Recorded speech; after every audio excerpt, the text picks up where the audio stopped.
Quand les équipes font leur apparition, les supporters font alors preuve d'allégeance à leur camp en rivalisant d'imagination.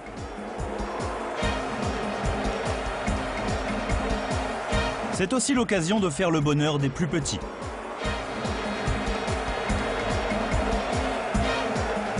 Les entraîneurs s'enferment eux dans leur bulle. Et dans ces dernières secondes avant le coup d'envoi, la tension est très nettement perceptible.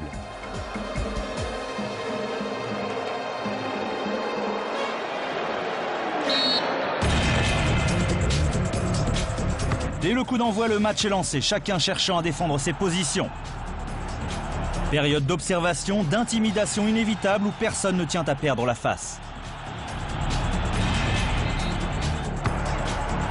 Aucune équipe ne semble pouvoir prendre possession du ballon, les supporters prenant toujours parti forcément pour leurs idoles.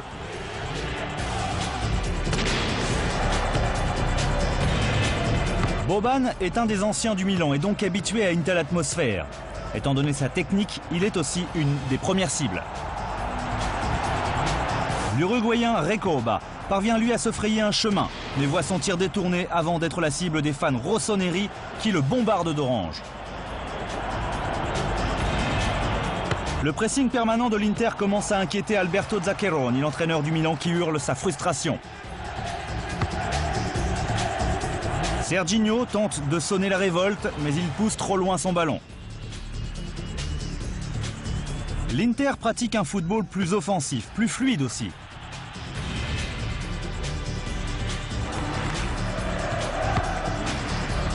Et c'est une grossière erreur du gardien Abbiati qui permet à l'Inter d'ouvrir le score. Recoba sert Zamorano, tout heureux de l'offrande.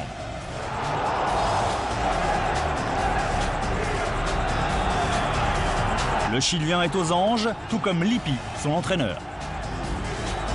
Zaccheroni, lui, est livide.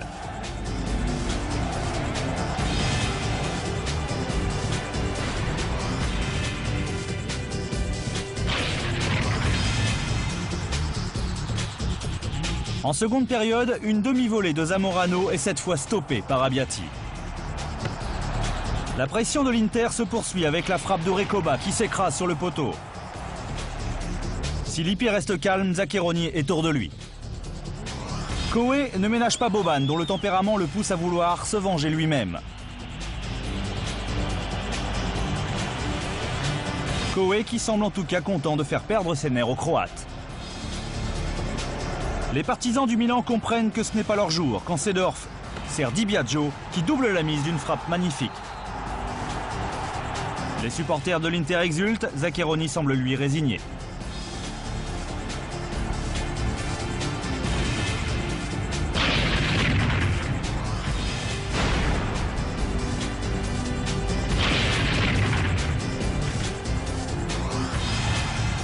Di Biagio peut exulter, alors que Lippi, lui, intériorise.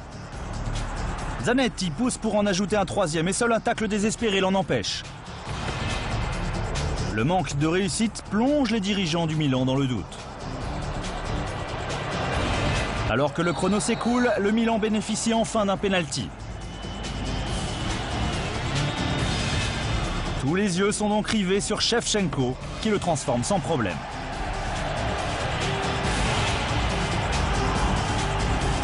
Mais Zaccheroni sait qu'il est trop tard.